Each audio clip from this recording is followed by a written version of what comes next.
ఆయన కట్టాడంట, outer ring road ఆయన కట్టాడంట, airport ఆయన కట్టాడంట, పివి నరసింహారావు గారి ఫ్లైఓవర్ కూడా ఆయనే కట్టాడంట.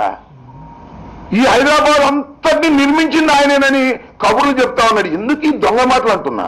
సరే ఓకే, హైదరాబాద్ నువ్వు కట్టినా నువ్వు నిర్మించకపోయినా కాలానుగుణంగా హైదరాబాద్ అనేది ఒక మహానగరంగా తీర్చిదిద్దబడింది. ఆ మహానగరాన్ని ఇవాళ ఏం చేయాలని నువ్వు అనుకుంటున్నావో చెప్పవయ్యా బాబు అంటే, నేను అది నిర్మించాను, నన్ను గెలిపించండి అంటావు. నాకు అర్థం కాల. నిర్మిస్తే ఇవాళ రాష్ట్రం సమైక్యంగా ఉండాలి, హైదరాబాద్ సీమాంధ్ర హక్కు అనే మాట ఒక్క చోటగా పోతే ఒక్క చోట అన్నావా అని అడుగుతా ఉన్నా. ఏమీ అనుకోకుండా ఏదో దుర్భాషలు ఆడుతున్నాడు. అదేమంటే ఇటలీకి ఇడుపులపైకి ఈ బాగా కలిసింది కదా అని ఇటలీకి ఇడుపులపైకి కనెక్షన్ ఉందంట. అయ్యా చంద్రబాబు, ఇటలీకి ఇడుపులపైకి కనెక్షన్ ఉంటే జగన్మోహన్ రెడ్డి జైల్లో ఎందుకుంటాడు? జగన్మోహన్ రెడ్డి నిరాహార దీక్ష ఎందుకు చేయాలి?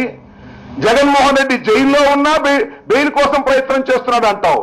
నేను ఒకటే చెప్తున్నా, అవిశ్వాస తీర్మానం పెడితే ఆ అవిశ్వాస తీర్మానానికి మద్దతుగా అంటే కాంగ్రెస్ పార్టీని మోసే కార్యక్రమాన్ని తీసుకున్నటువంటి వ్యక్తి చంద్రబాబు నాయుడు మీరు కాదా?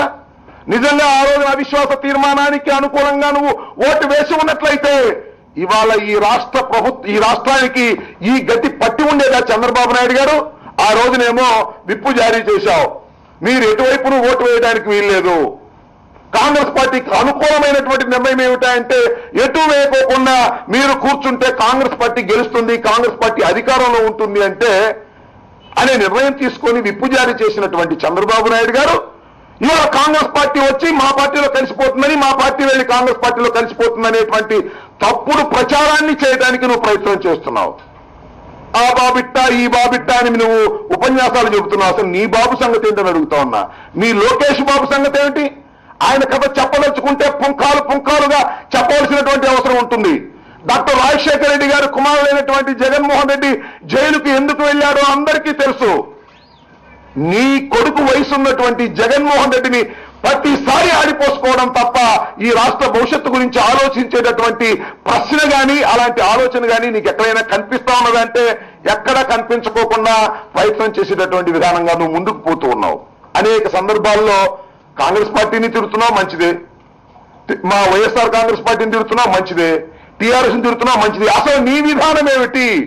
ఇవాళ రాష్ట్రం సంక్షోభంలో ఉన్నప్పుడు నువ్వు సమైక్య రాష్ట్రాన్ని కోరుకుంటున్నావా, ప్రత్యేక రాష్ట్రాన్ని కోరుకుంటున్నావో చెప్పలేని అగమ్య గోచరమైనటువంటి పరిస్థితుల్లో ఉన్న ఒక విధంగా చెప్పాలంటే చంద్రబాబు నాయుడు గారి మాటలు వింటూ ఉంటే ఆయన కొద్దిగా బ్యాలెన్స్ తప్పినట్టుగా అనిపిస్తా ఉన్నది.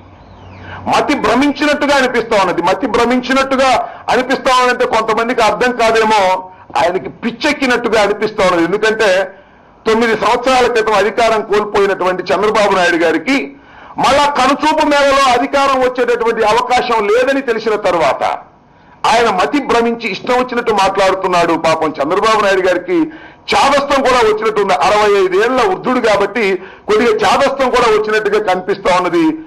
తెలుగు క్లాస్కి వెళ్ళి ఇంగ్లీష్ మాట్లాడుతున్నట్టుగా, ఇంగ్లీష్ క్లాస్కి వెళ్ళి తెలుగు మాట్లాడుతున్నట్టుగా, సీమాంధ్రలో ఉన్నటువంటి ప్రజానీకం ఆయన ఏదో సమైక్య రాష్ట్రం గురించో ప్రత్యేక రాష్ట్రం గురించో లేదు ఆయన ఇచ్చినటువంటి లెటర్ని ఆయన బలపరుచుకుంటారని ఎదురు చూస్తుంటే మా తాతలు లేతులు అయ్యారు, మా మూతులు వాసన చూడండి, జగన్మోహన్ రెడ్డి గారు అత్త, రాజశేఖర రెడ్డి గారు ఇట్ట ఇవి మాట్లాడుతున్నారు తప్ప ప్రస్తుతం ఉన్నటువంటి పరిస్థితికి అనుగుణంగా మాట్లాడలేనటువంటి ఒక స్థితిలో చంద్రబాబు నాయుడు గారు ఎందుకున్నారు, దీనికి సమాధానం చెప్పవలసినటువంటి అవసరం ఉన్నదనేది ఈ సందర్భంగా నేను చెప్తూ ఉన్నా.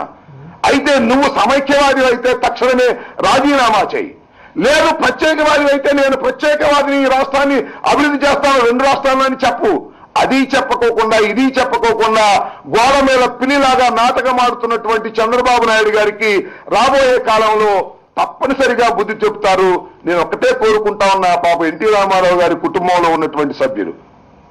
ఎందుకంటే చంద్రబాబు నాయుడు గారికి ఎన్టీ రామారావు గారి కుటుంబంలో ఉన్న సభ్యులందరూ బంధువులు కాబట్టి వీరందరూ ఆయనకి చేయవలసింది ఏమిటంటే ఈ బస్సు యాత్రను డైరెక్ట్ గా విశాఖపట్నం మెంటల్ హాస్పిటల్కి కానీ లేదా ఎర్రగడ్డ మెంటల్ హాస్పిటల్కి కానీ తీసుకొచ్చి ఆయనకి తక్షణమే వైద్యం చేయించకపోయినట్లయితే చాలా ప్రమాదం ఏర్పడుతుంది. ఎందుకంటే 9 సంవత్సరాలు ముఖ్యమంత్రిగా ఉన్నటువంటి వ్యక్తి, 9 సంవత్సరాలు ప్రతిపక్ష నాయకుడిగా ఉన్నటువంటి వ్యక్తి, కొన్ని బాధ్యతలు నిర్వహించినటువంటి వ్యక్తి, వయో భారంతోనో అధికారం రాలేదనో 65 ఏళ్ల ముసలితనంలోనో పిచ్చి పిచ్చిగా మాట్లాడుతున్నాడు, అసందర్భంగా మాట్లాడుతున్నాడు. కాబట్టి ఆయనకి తక్షణమే వైద్యం చేయించవలసినటువంటి బాధ్యత వారి కుటుంబ సభ్యులకు ఉన్నది. కాబట్టి తక్షణమే ఆయన బస్సు యాత్రని విశాఖపట్నం గాని ఎర్రగడ్డకు గాని తరలించితే మంచిదని వారికి నేను సలహా ఇస్తున్నాను.